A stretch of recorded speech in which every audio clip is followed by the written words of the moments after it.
تو جو چیز آپ کے پاس موجود ہے اسے یوٹیلائز کیجیے۔ دوسری آیت دیکھیے آپ، بہت ہی کمال ہے قرآن کریم کے اندر۔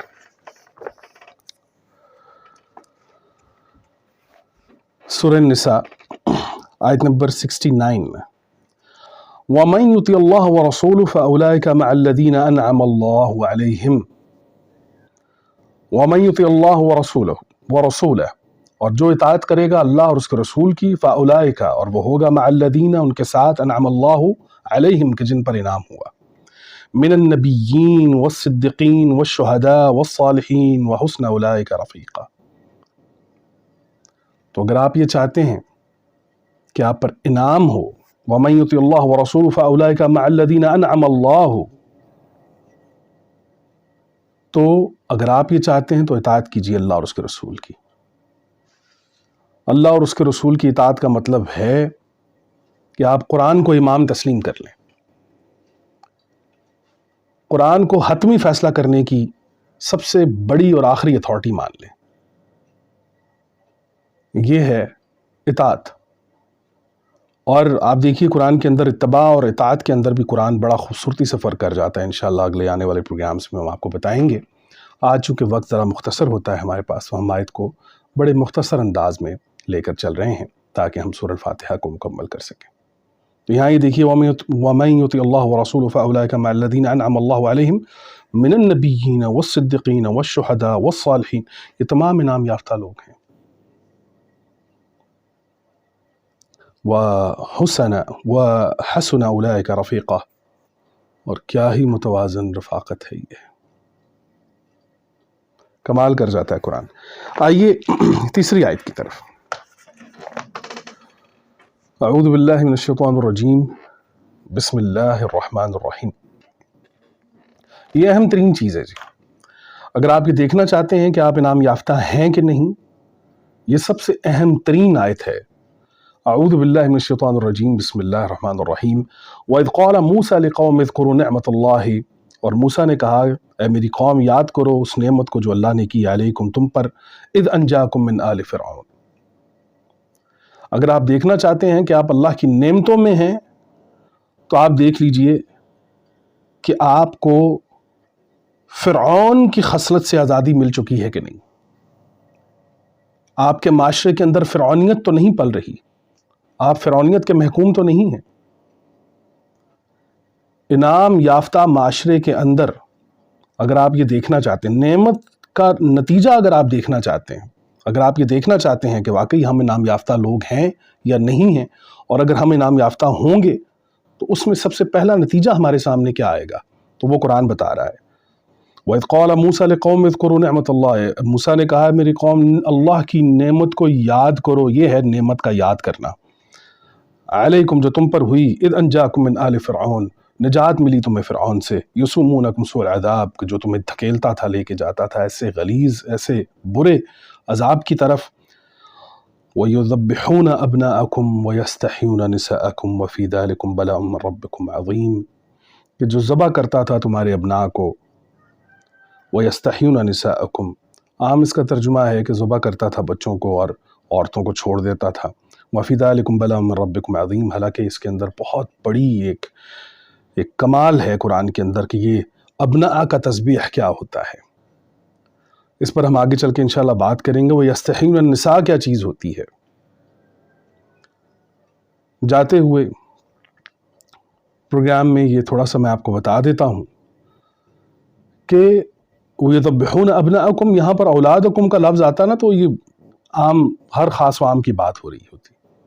ابناءکم، اولادوں میں سے وہ اولاد کے جن کے پاس آئیڈیالوجی ہو، اولاد تو ہیں وہ جو آئیڈیالوجیکل ہوں، جو اس غلامی کو تسلیم نہ کرتے ہوں، جن کے اندر آزادی یا حریت حاصل کرنے کا سپارک موجود ہو، طاقت موجود ہو، ان کو ذبح کرتا تھا۔ ان کو ذبح کیسے کرتا تھا؟ وَيَسْتَحْيُونَ نِسَاءَكُمْ، وہ فرعون کرتا یہ تھا کہ عورت کو خود عورت کی نگاہ میں گرا دیتا تھا، عورت کو عورت کی ذات میں باعث شرمندگی بنا دیتا تھا۔ کرتا کیا تھا فرعون؟ وہ کون سی ایسی چیز تھی کہ حضرت موسیٰ نے کہا کہ دیکھو تم پر یہ کتنا بڑا اللہ تعالیٰ کا انعام ہے، کس چیز سے تمہاری جان چھٹی ہے؟ جہاں پر اللہ کا انعام نہیں ہوتا وہاں پر وجوہات کیا ہوتی ہیں؟ قرآن بیان کر رہا ہے۔ وہ کرتا کیا تھا فرعون؟ وہ یذبحون ابناءکم، وہ ذبح کرتا تھا تمہارے آئیڈیالوجیکل بیٹوں کو، کہ جن کے اندر حریت کے لیے، جن کے اندر اپنا حق مانگنے کی صلاحیت تھی، جن کے اندر حریت کے لیے لڑنے کی صلاحیت موجود تھی، ان کو ذبح کرتا تھا وہ۔ وَيَسْتَحْيُونَ نِسَاءَكُمْ، اب یہاں پر عام جو ترجمہ ہمارے یہاں کیا جاتا ہے کہ وہ بچوں کو ذبح کر دیتے تھے اور عورتوں کو چھوڑ دیتے تھے، قرآن کئی مقامات پر پہلے نتیجہ پیش کرتا ہے اور پھر بعد میں سبب پیش کرتا ہے، کئی مقامات پر پہلے سبب پیش کرتا ہے اور پھر ساتھ میں نتیجہ پیش کر دیتا ہے۔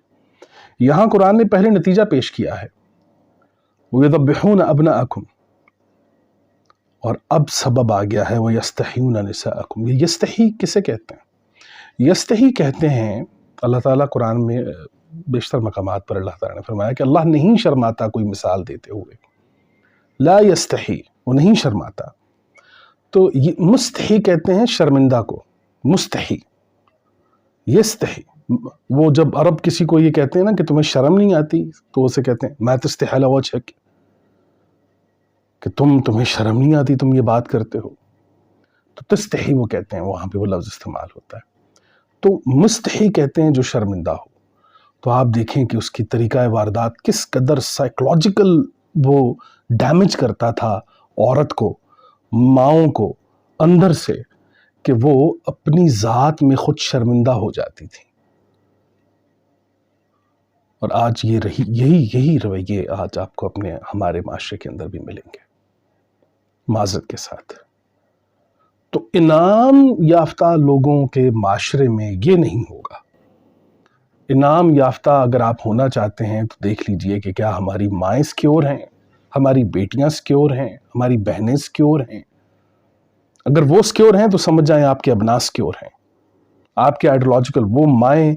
آپ سوچئے کہ وہ ماں کہ جسے خود اپنی ذات کے اندر اپنی نظروں میں گرا دیا جائے، وہ ایک آزاد اولاد کو پیدا کر سکتی ہے؟ کبھی نہیں کر سکتی۔ تو انعام یافتہ معاشروں کے اندر قرآن نے ان کی تمام تر ڈیٹیلز بھی پیش کر دی ہیں۔ وَإِذْ قَالَ مُوسَىٰ لِقَوْمِهِ اذْكُرُوا نِعْمَتَ اللَّهِ، یاد کرو اللہ کی نعمت کو۔ تو نعمت کا یاد کرنا یہ ہے کہ دیکھیں آپ اپنے معاشرے کے اندر کہ ہو کیا رہا ہے۔ فرعون سے جب یہ نجات حاصل ہوئی تو یہ کتنی بڑی اللہ کی نعمت تھی، اور جہاں پر جن لوگوں کو یہ نجات حاصل نہیں ہے وہ اللہ کی نعمت میں نہیں ہے۔ ایک یہ بڑی اہم ترین آیت ہے، اس کو بھی آپ دیکھیے، مختصراً میں بیان کرتا چلا جا رہا ہوں۔ اس سے آگے دیکھیے آپ، بڑی خوبصورت آیت ہے سورہ القصص کی۔ حضرت موسیٰ علیہ السلام کا ذکر آتا ہے، کمال کر گئے ہیں حضرت موسیٰ علیہ السلام۔ ایک لائن ہے، ایک آیت ہے، اور پوری قوم اور پورا معاشرہ تشکیل دے کر آگے نکل جاتی ہے۔ اگر آپ چاہتے ہیں کہ اللہ تعالیٰ کا آپ پر انعام ہو تو اس آیت کو دیکھیے۔ یہ آیت ہے سورہ القصص، آیت نمبر 17۔ قال ربی بما انعمت علی فلن نکون ظہیرا للمجرمین، اے میرے رب جو تو نے مجھ پر نعمت کی ہے، اب کبھی ایسا نہیں ہوگا کہ میں مجرمین کی پشت پناہی کروں۔ اب ایسا نہیں ہو سکتا۔ آپ یہ چاہتے ہیں کہ اللہ کی نعمت کا شکر ادا کریں، آپ چاہتے ہیں کہ اللہ کی نعمتیں آپ پر نازل ہوں، آپ چاہتے ہیں کہ اہدنا الصراط المستقیم کا مصداق آپ پر آئے، آپ کو حاصل ہو جائے وہ صراط، تو جرم کی پشت پناہی چھوڑ دیں، جرم کی پشت پناہی چھوڑ دیں۔ جو قومیں جرم کی پرورش کرتی ہیں، فطرت ان قوموں سے زندگی چھین لیتی ہے۔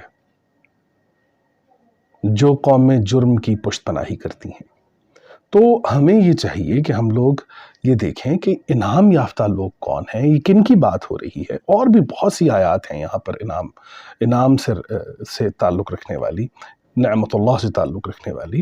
تو وہ آیات آپ دیکھیے، میں نے مختصراً آپ کے سامنے رکھی ہیں کہ وہ کون سی چیدہ باتیں ہیں کہ جس میں آپ انعام یافتہ لوگوں میں آپ کا شمار ہو سکتا ہے، ہمارا معاشرہ جو ہے وہ انعام یافتہ ہو سکتا ہے۔